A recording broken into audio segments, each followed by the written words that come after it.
गुढीपाडवा व हिंदू नववर्षाचे औचित्य साधून आमदार सचिनदादा कल्याण शेट्टी यांनी येथील श्री वटवृक्ष स्वामी महाराज मंदिरास सपत्नीक भेट देऊन श्री स्वामी समर्थांचे दर्शन घेतले।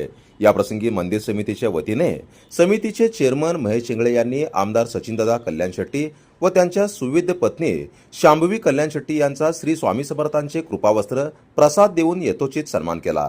यावेळी मंदिर समितीचे चेअरमन महेश इंगळे यांचे सुपुत्र प्रथमेश इंगळे वाढदिवसानिमित्त आमदार सचिनदादा कल्याण शेट्टी यांनी कल्याण शेट्टी कुटुंबियांच्या वतीने प्रथमेश इंगळे यांचा शाल श्रीफळ पुष्पगुच्छ देऊन व केक कापून प्रथमेश इंगळे यांचा वाढदिवस मोठ्या उत्साहात साजरा केला व प्रथमेश इंगळे यांच्या पुढील वाटचालीस शुभेच्छा दिल्या। या प्रसंगी मंदिर समितीचे सचिव आत्माराम घाटगे, विश्वस्त संपतराव शिंदे, नागेश कुंभार, ननू कोरबू, मोहन सोहनी, अविनाश मडीखांबे, लखन झंपले, श्रीशैल गवंडी, श्रीकांत मलवे, विपुल जाधव, प्रसाद सोनार, ऋषिकेश लोणारी, सागर गोंडाळ, अविनाश क्षीरसागर आदींसह भाविक भक्त उपस्थित होते।